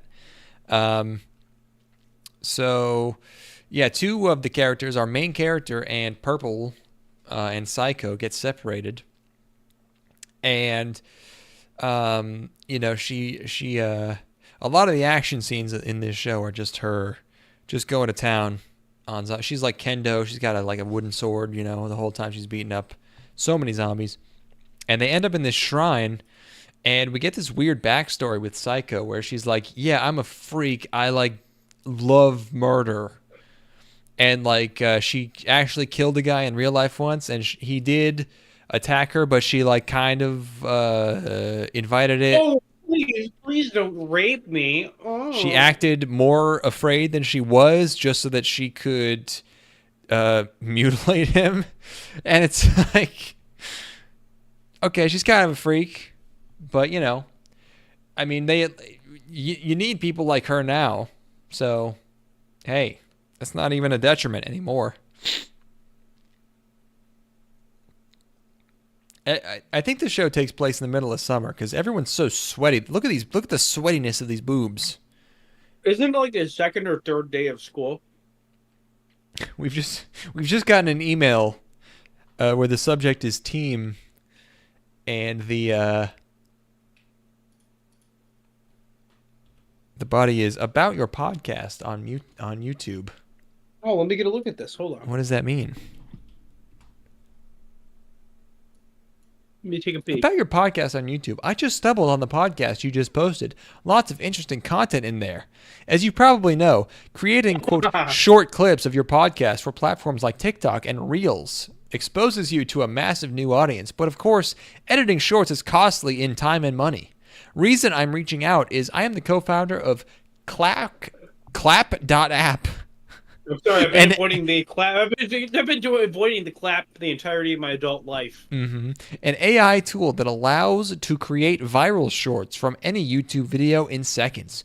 Just drop in the link to your latest podcast, and the AI will generate ready-to-publish shorts on the best moments in your podcast, allowing you to reach that extra audience without the extra work. Okay. You can give it a try for free here. Yeah. Clap.app. I'd love to know what you think. Best Theo champion. Theo champion. At Delete This Theo. Co-founder at Clap. That is I have to log in. Amazing. This is... No, don't log in. Don't do it. Well, hold on. No, don't Can you give enter. me your password? No, let me use your password. Please don't do that. No. I have been... I could never do TikTok, but I have been watching YouTube Shorts. I've been scrolling through YouTube Shorts. It is man, that is nuts. It's just like how with AI, how the AI image generating tools will they fuck with your prompt to make it a certain way. Sometimes an AI image will end up with someone having a name tag that says ethnically ambiguous because they've just they've just slyly inserted that into your prompt to combat bias or whatever, but the AI interprets it wrong sometimes, so it just puts the raw text in the final image. I scroll through YouTube Shorts and it's just guys showing me how like different ways to light a fire in the woods in a survival situation. Fucking gun tips, firearm tips, and then like 10% of them are like 0 view, 0 comment, just black guys mumbling while waving their Glock in front of their cell phone camera. How were the tips though?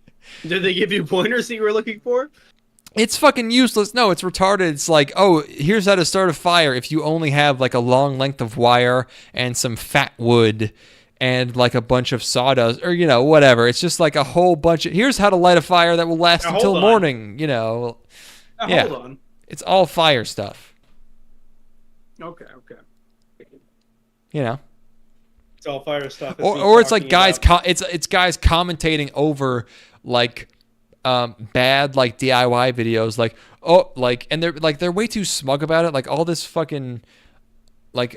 TikTok or like short video content is like, it's all just like people being smug in like a way that's so like off-putting to me. It's just like, oh yeah, here we got another genius here. He's like he's using this type of fucking spring to load a fucking weld. Oh yeah, that'll work real well. It's like, shut up. I don't know I don't even know what any of this crap is. Let's check what's going on with YouTube Shorts right now.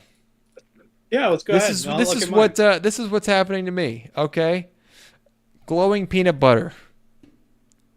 Oh, that sounds pretty good. I have one bite pizza reviews. That's my recommendation. Why is there no audio? Oh, it's muted. Made some ice that was perfectly clear, and now this is just some regular peanut. A few months ago, I made some ice that was perfectly clear, and now I want to turn it into a perfect ball.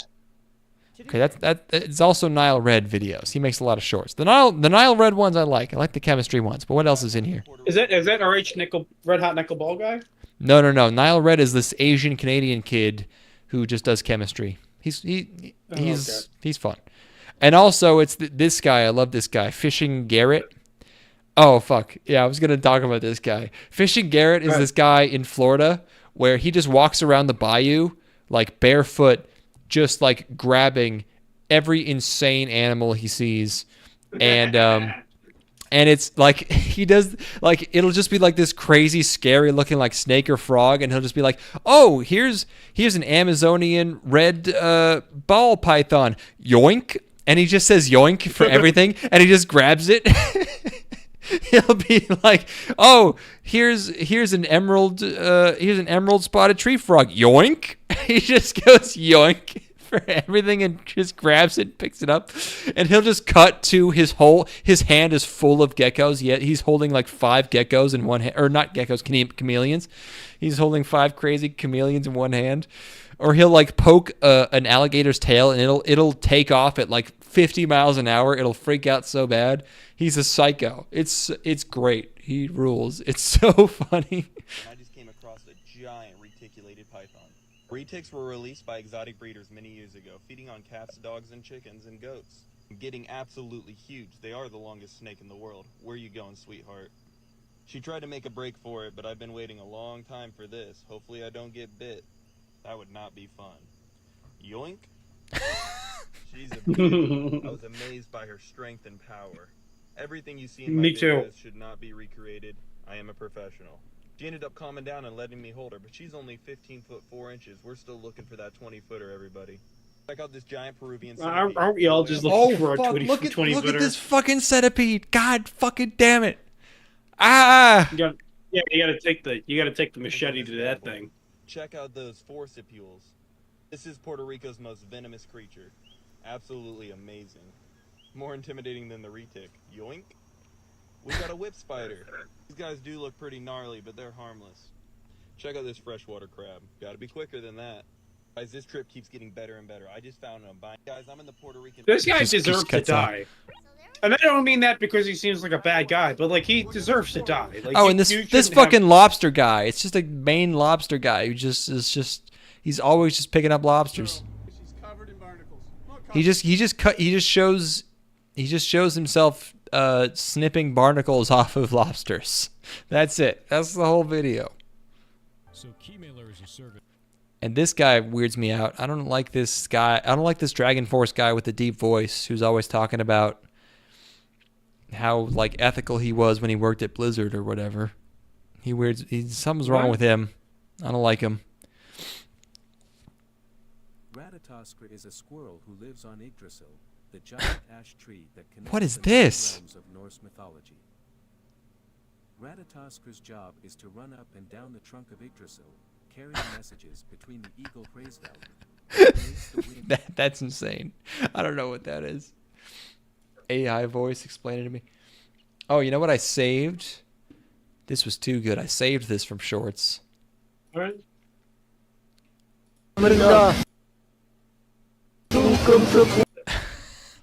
All right, tell me what's going on in this video. Wait, let me see. All right, okay, watch this.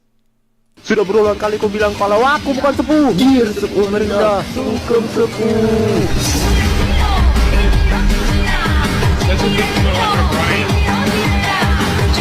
That's a VTuber lady. Sudah berulang kali ku bilang. I believe it's. Yes. No, I That's the Life of understand. Brian. I understand that it's blurry footage of Life of Brian that then cuts to a fan edit of Gargura, but what? What do you mean? What the fuck It's was Life that? of Brian and Galgura. I don't understand. What are you so fucking confused about? I don't know. After High School of the Dead, my whole world's fucking upside down. What about? What was this one? Oh, this guy's great. Look at this one. What do we have today?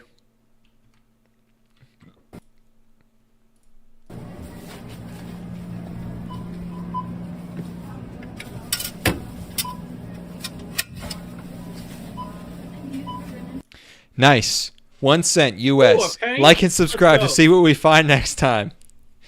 He just goes to Coinstars and sees if anyone left anything there. It's an honest living, okay? That's crazy, dude. Last time you mentioned magnet fishing, and I got nothing but that recommended for me for a month. Can't wait for the bug catcher video. Magnet fishing is another one I fucking get in the YouTube shorts. Yes. Thank you for reminding me of that. Magnet fishers are a fucking plague on this earth, dude. Because all they do is they fucking fish up. They're probably planning most of it. They're probably faking a lot of it. But they just like fish out like dangerous ordinances, like fucking tank shells or whatever. And then they're just constantly calling the cops. And the cops have to deal with it. Now the cops have to deal with what's this like explosive. Is this like? Yeah, is Mage this is in like here. Is this you directly trying to affect our recommendations by bringing up bug catchers? Because nobody mentioned bug catchers until now. Can't wait for the bug catcher video now. Yeah, Maybe he means literal. No, literal bug catcher. I know like, he means literal bug catchers, but you got to be more careful. yeah, you gotta. Loose lip sync ships, motherfuckers. Yeah, you goddamn asshole. You doomed us. I'm gonna be fucking listening to a bunch of dudes talk about their fucking asshole rape report as they talk about getting fucked by fucking You 30 deal with dudes that. in a base Now station in it's New my York turn to City. go to the. It's my turn to go to the bathroom. All right. Well, okay. All right. Let me think about it. Bug catching contest. Pokemon Diamond and Pearl. Pokemon, you'll change the world. Pokemon. It's a whole new battle. A whole new. Hold on. What's the? Hold on. I'm gonna read the lyrics to this one. I'm gonna put some sunflower seeds in. I've been eating sunflower seeds a lot recently. It's a good way to get your sodium intake for the day. Also, like a decent amount of protein in there. Hold on. Oh, listen to me spit this. Here we go. Hold on. Oh, yeah.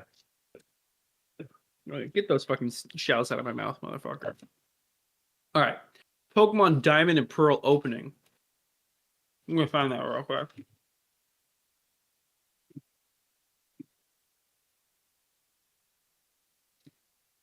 Pokemon Diamond and Pearl opening lyrics. Diamond and Pearl. Pokemon. It's all about the challenges. It's a brand new game in a brand new world, new rivals. As you fight for survival, nothing can stop you. Diamond and Pearl. This is probably the worst opening that exists in the English adaptations of almost said Naruto. English adaptations of Pokemon as a piece of media, which it's We Will Be Heroes, which is the one that comes right after it, which is the opening for Battle Dimension. Now that's a fucking ripper right there. Watch the Pokemon OP Sput. Okay, I'll send that to Declan here. Oh, Declan, I love spending time with you guys. We have to listen to the opening of the Japanese Pokemon opening Spurt. Spurt? It was written as Sput. Yeah, we have to listen to Spurt. Hold on, here it comes. It was written as Sput. What does that mean? Well, it was recommended to us as Sput by Happy D. Spurt! Exclamation mark. Hey. Okay, let's listen to this one. Play it, you fuck. I'm sorry.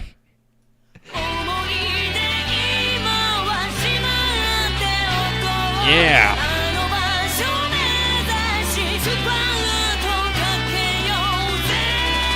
Ooh.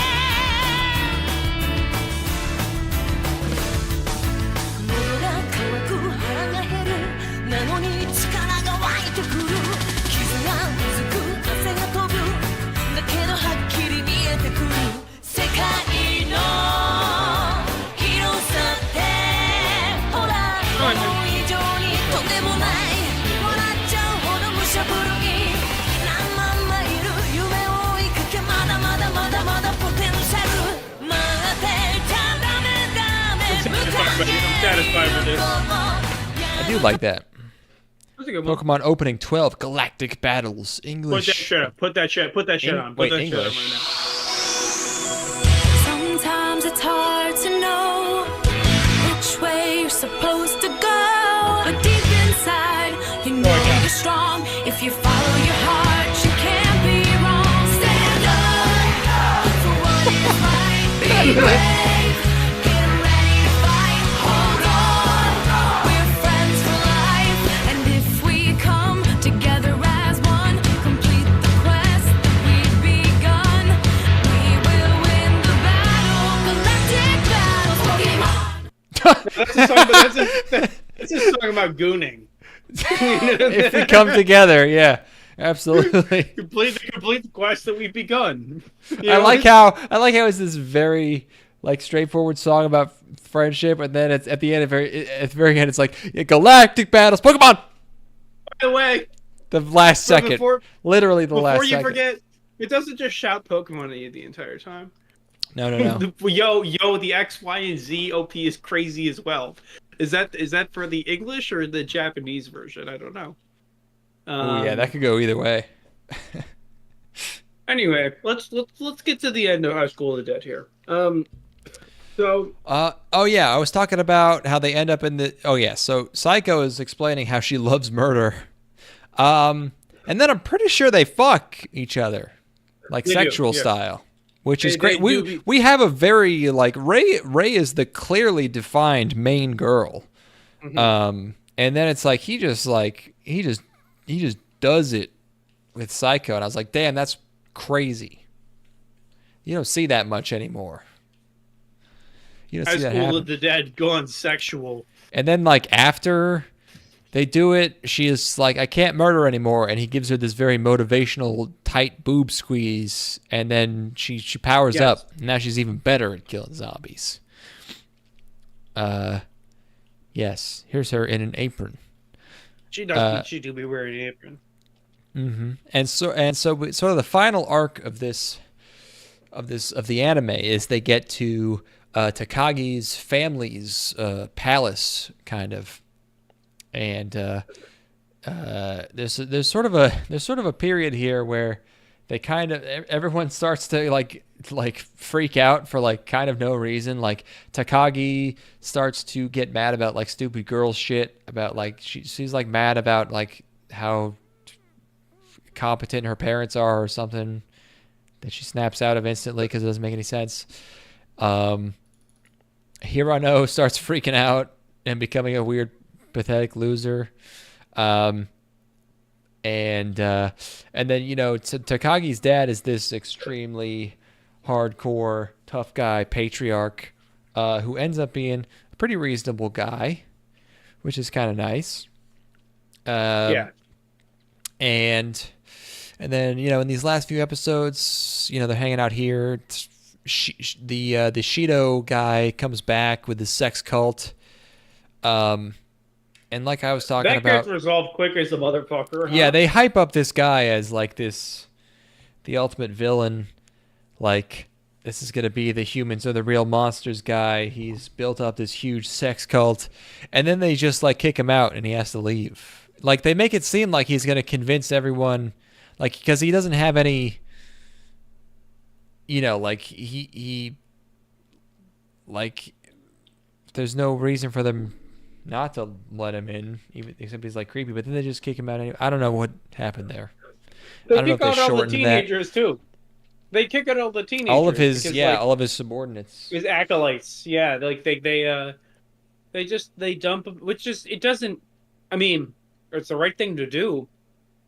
But how do they know it's the right thing to do? Yeah, really like, quickly. Yeah, the whole point was supposed to be like, oh, he's he's exploiting the sort of generosity, and he's maintaining plausible deniability where they like have to let him in and give him refuge, but then they're like, no, go away. Even though like he hasn't actually technically done anything wrong yet. He's just a really crazy, freaky, creepy dude. Yeah, the show. This is really. I'm fucking getting Happy D hard over here. This is weird. I'm gonna switch my screenshot. Ew, dude. Happy D, this gets you hot. This is a little girl holding her dad's hand. What the fuck is wrong with you, dude? You fucking freak. You're twisted. You're fucking freak. You're twisted. Fucking Sicko. fuck up, this show is really an example of what happens when you have a vehicle with just too much horsepower. Is that you really have a hard time with traction. You start spinning out. It's going to go, if you can keep it in a straight line, it goes really fast and really hard and super exciting. But it gets really scary the second that you lose traction for even a second. Where, like, these plot lines that seem like they could be intriguing, you're just like, oh, this is like a brief diversion on our overall path towards the finish line here, Like, it's... Yeah. Yeah, I guess there's something like Ray... She got held back a year because he lowered her grades because she refused his advances or something like that. They don't really go very far into it. It was something like that. I'd completely forgotten about Ray by this point in the show. So I didn't care about that shit anymore. I was onto the samurai lady by this point. It's like... Yeah, really, Psycho kind of really becomes like the main girl, weirdly enough. Everything involving motorcycles in this show fucking rocks. There's a lot of jumping over stuff on motorcycles. Yeah, fun vehicle things. Man, remember the guy that gets smoked in the first episode? Which one? There's the guy that main girl Ray was dating or seeing or was into or whatever. He gets turned into a zombie and we crush his skull. That was pretty fucking cool. Yeah, that was Yeah, I think that I mean, I don't know how long the manga is, but it's clear that the show doesn't adapt all of the manga. Oh, the show. Well, yeah. I mean, I knew that before even going in. Like, this show does not have an ending. It is not a complete adaptation in the slightest. How long did the manga go on for? August 2006 to April 2013. Okay. 7 volumes. Yeah, 7 years, yeah. Yeah, so they probably did half of it, roughly, something like that. Yeah, but I mean, they really don't end on a like a definitive story beat, On one hand, I kind of like that. Where? Oh, did the author wait? The author died? He did die. Yeah, he died a few years ago. Yeah. Oh God, I must have forgotten about that. Shit. Okay, well that's why. Oh, I mean he died after it ended though. Yeah, maybe he. I don't know. Maybe it didn't end. I don't know. April 2013. Oh, he became sick in 2008. Yeah. So this was like, yeah. I don't know. We'll never know the full. We'll never know the full story behind High School of the Dead, but god damn, that guy had his finger on the pulse. You know. Yeah. Yeah. There's that. Oh yeah, I should. We have to mention the. There's this sort of image format, of comparing the manga to the anime, and one of the most famous is the High School of the Dead one. I can't find it by Googling, but it's like what I read, what I expected, and the High School of the Dead one is a panel of all the girls showering, and it's the anime, and it's like almost an exact trace. It's the same, and it just in a big banner across the bottom it says "Mission accomplished." Like, so apparently it's a pretty direct adaptation. So that's cool. Yeah, it's clear that there's a lot more story to be told here. They only had 12 episodes in an OVA. Did you watch the OVA? No, I skimmed through it. It's 16 minutes. It's it's fan service. It's entirely fan service. Desert Island, boob OVA. Pretty nice. The show kind of just evolves in entirely fan service at a certain point, which is fine. Kinda. Yeah, I don't know. I mean, I think after you. Like the other major plot point is that there's a nuke that's detonated to create an EMP. I don't know what the fuck the point of that was. Why would anyone do that? Why would anyone launching nukes to combat zombies? Is that doesn't make any sense. That's very constrained, I would say. Just to mess with the Japanese. Yeah, just to fuck with them a little bit. Just you're bored. A third one, like why not? Make it a nice even three. You're just bored. Yeah. And you're sitting around in your bunker. You're like, we gotta blow something up, right? You're in your sub. Mm-hmm. Yeah. I hope I can show all these screenshots on YouTube. Maybe we should do this on Twitch. Except they rolled that back. You know about the whole Twitch saga in the last few days? No, tell me. No? Oh, fuck. It's funny. Everyone's been talking about this. Everyone's kind of gone over this, but it will be funny to explain to you. So, like, these ladies, these whores on Twitch started streaming themselves, like from the top of the boob up. So, like, you could tell their tits were out, but you couldn't see the nipples. And it was just, like, them standing in front of their camera, and they would be like pretending to play like Super Mario Brothers. They would search YouTube for like video game, like, so it would just be like them, like topless, and then like a video game footage in the corner. And they would just be like, "Are you knocking their hustle right now? Are you hating? Is this haterade?" I do hate it. It's nothing. It wasn't even hot. No, fuck it. Why are you sipping the haterade right? No, you can't fucking knock the hustle. No, I do knock the hustle. No, fuck that shit, dude. It was fucking. It's not even. It was. It was not hot. It was not content. It was. It was. We've been recording a podcast for 8 years. Free of art. No. And you're coming at me with this haterade. Just standing there, not moving. Like, oh, here's my boobs. Except, like, you have to go to my Fansly. What's the difference between that and being a photograph, huh? What? Oh, it's a photograph, but it's fine. A photograph of a girl with no expression on her face, just like standing with her arms straight at her sides, like tits out. Like, yeah, no, that's not good either. I'm not into that. No, thank you. Oh, it's because you're not into it. Nobody's allowed to be jerking off to this right now. Nobody's allowed to be recording a podcast. No, the website where the average age is like 14. No, thank you. No, I don't think. I don't think so. What do you mean? They already have real porn. This is more artistic. Well, apparently they don't, because like this is. No, they have to fill in the gaps. This is. What does that mean? This is intellectual stimulation. This is better than. You've taken the wrong lessons from High School of the Dead. You didn't even understand. You don't even. This is. They're using their imagination, which is the most powerful tool that a child has. Shut the fuck up, dude. No, you can't possibly. Oh, so Mage, yes, I'm getting to that. That's the crazier part. So, like, this started happening, and everyone was like, what is going on Twitch? Because everyone made fun of Twitch for years for the hot tub streams and all of the, like, obvious fetish content that was just, like, blatantly skirting the rules. And now it's just, like, ladies just, like, I don't have a shirt on, and I'm bouncing my tits, but you just can't see the nipples. So then Twitch was like, they put out a statement that was like, we understand that our rules are confusing. So you know what? Nudity is just allowed from now on. You can just do whatever. Let's go. And everyone, let's go. and so it was like, because they were like, everyone was mad when Tumblr got rid of porn. So if we do the opposite, everyone will love it. So they were like, okay, like female, I think they said the streamer is not allowed to be naked, but you can draw naked people. You can stream yourself drawing naked people.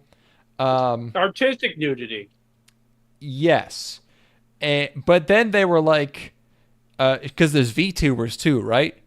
So they included a clause that was like, no, if your avatar that represents yourself is naked, that's not allowed. But the VTubers didn't read that part. So there were a bunch of like VTubers being like, I'm naked now. So, but it was just the entirety of Twitch was just people drawing naked people for like a full day, and everyone was like, "Wait a second, this is insane. This is like it's a sea of garbage now." So then Twitch, like less than 24 hours after that, was like, "You know what? We understand. We went a little too far. Nudity is back to being not allowed anymore."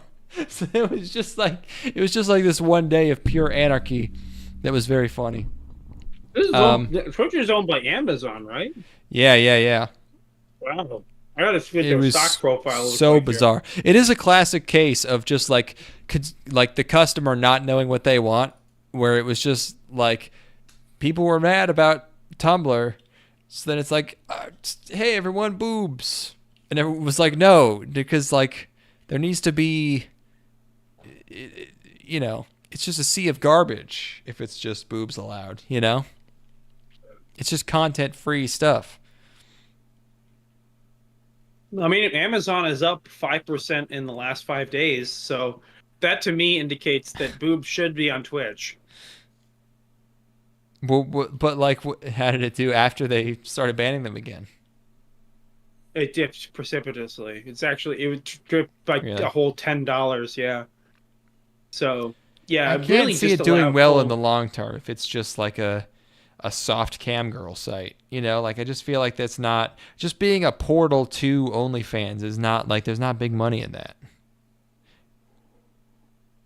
Yeah, they need to really they need to unseat OnlyFans as the go-to platform for women to expose themselves on camera. They should have like a Twitch what's the Twitch Prime, but it's jerking off.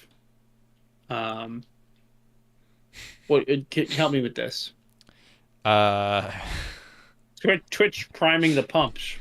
Yeah, I know. I don't. I got nothing. I can't. No, I don't know. All I've just heard is that you're afraid of women embracing their own sexuality. That's the only thing I understood. I'm not afraid of it. I don't like. I don't like it. It's not fear. You don't like it because you're afraid. I'm disgusted by it. No, I'm not. I know exactly what it entails, and I'm like, no, thank you. Yeah, that sounds like you got some deep-seated fears. It seems like there's something inside of you that's afraid of the fact that you don't want to jerk off to women getting their toes sucked. No, fear is born of uncertainty. I'm very certain of what women do. When they get their toes, yeah, whatever you said happens. Yes, no, there's no fear involved. It's as if I've already seen it. I've seen it happen. Recently? No, it's as if I've already seen it. It's like I'm saying recently. Yeah, no, but like, there's no uncertainty. A fate that I must you prevent. Give another shot. Oh, did we break up again? You did it again. Huh? Are we muted again? Hello? Oh yeah.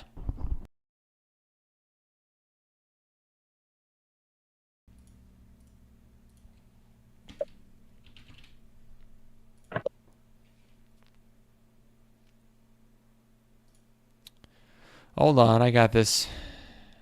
There we go.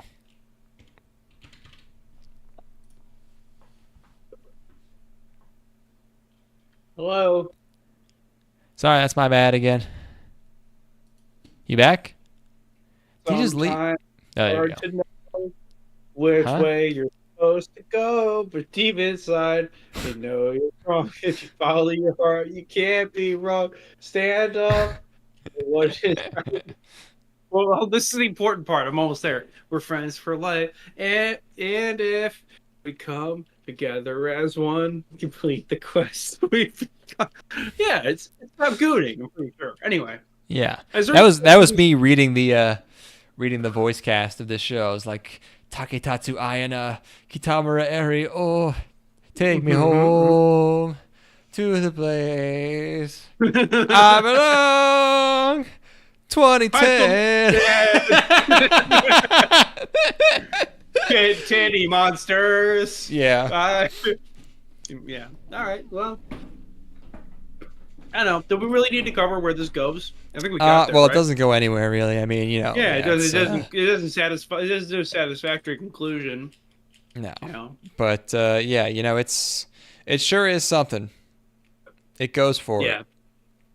And, you know, I understand that with all of the screenshots I've taken, you would never know that there are zombies in this show, but you have to take my word for it. We swear this is a show about zombies. I know every single screenshot I took was of boobs and guns, but I swear the boobs and guns were both pointed at the undead. There is a zombie at the end of this podcast. Yes. Yes. Yeah, masterpiece. One of the highlights of the medium as a whole. Seminal work, emphasis on seminal. Ew. It's I don't have enough superlatives. I cannot apply this thing with enough effusive praise to convey how much I liked it. Yeah, the last quarter of the show is a little like, you can tell it's not going anywhere, but like, who cares? Don't be a fucking pussy. Don't be a fucking loser. Watch the OVA, and then by the time you're done, you'll be satisfied, and you'll be like, okay, yeah, our protagonists are going on to more adventures. Yeah, I was watching that first episode. I was like, the opening comes on. I was like, oh yeah, it's this song that I've been listening to for the past 11 years. And then I was like, oh, the mix isn't as good. The anime mix isn't as good as the one I had. It's a great OP though. It's very good. Yeah. I think they released it. They re-recorded it recently, like in the last few years. It was like a re-release of that song. It's visually very pleasing. Yeah. Yeah, it's Madhouse just at the top of their game. Yeah, the word of the day is pulp. If you don't understand that, you're not going to get this show. Not for you. It is for you. This is our opportunity. This is the only chance we'll ever have to be able to say it isn't for you. We've definitely said that before. No. We said it about things that aren't for us. But this is the thing that's not for you, that's for us, finally. You know? Like, I agree with whatever that means. Yeah. Yeah. I mean, you'll understand when you're older. Yes, son. I'm calling this. So let's not let this shit fizzle out. Let's just fucking get out of here. Yeah. Get out of here. We said everything we had to say about High School of the Dead. Fuck it. We'll have more intriguing and scintillating anecdotes from our lives on the next episode, but this one was for us, okay? You know, sometimes you have to do one for the home team. You know, it's like, okay, we're gonna play the hits. Oh yeah, I've heard of High School of the Dead. Fucking loser. Yeah, we know. All of us have. Yeah, have you watched it? Oh, you have? Okay, well, we just did, like today. So yeah, that's cooler. Yeah, it is. It's more fresh in my mind. It's so much more vivid in my memory. It's so much more directly implanted in my neurons. I have to do almost no digging when I recall memories of this show. It's right there. It's shallow at the surface. Name every single main character from the show right now. I can't, but that's not the point. You can't either. Doesn't even matter. No. Doesn't even matter how hard you try. Keep that in mind. Design this for me. Explain in due time. All I know. Time is a valuable thing. Watch it fly by as the pendulum swings. Watch it count down to the end of the day. The clock takes life away. It's so unreal. Didn't look out below. Watch the time go right out the window.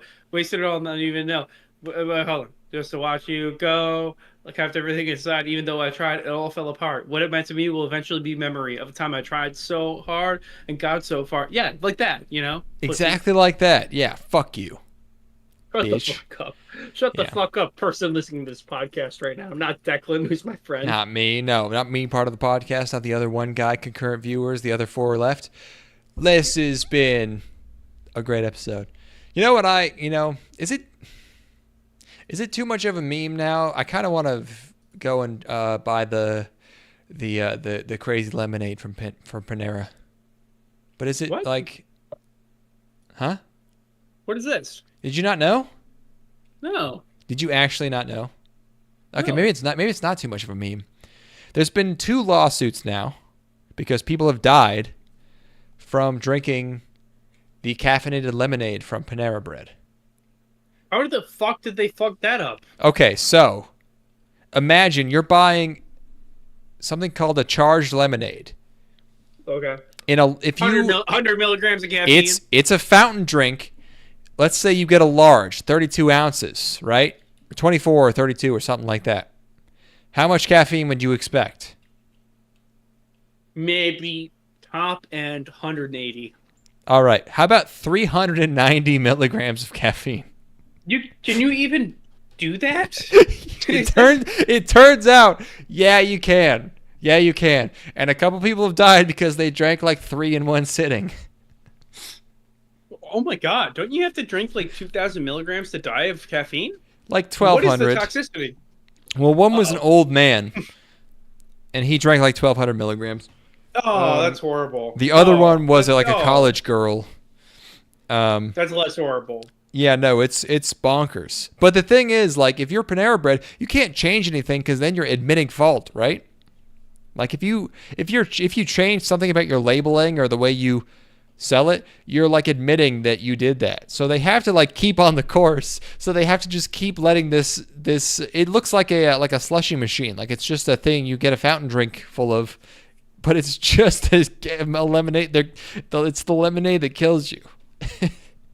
I'm gonna see if there's a Panera near me. Hold on. It rules. I'll go. Yeah, no. I'll go tomorrow. Yeah, let me see. I gotta go do a workout, so let me get a look at this. The nearest Panera Bread is directions. My home. It can't be that far. 8.8 miles away. So okay, that's a little ways up there. If I left right now, it would be 13 minutes. So if you wanted to stay up, yeah. I'll keep this in mind. I did design this rhyme to explain in due time. All I know. Time is a valuable thing.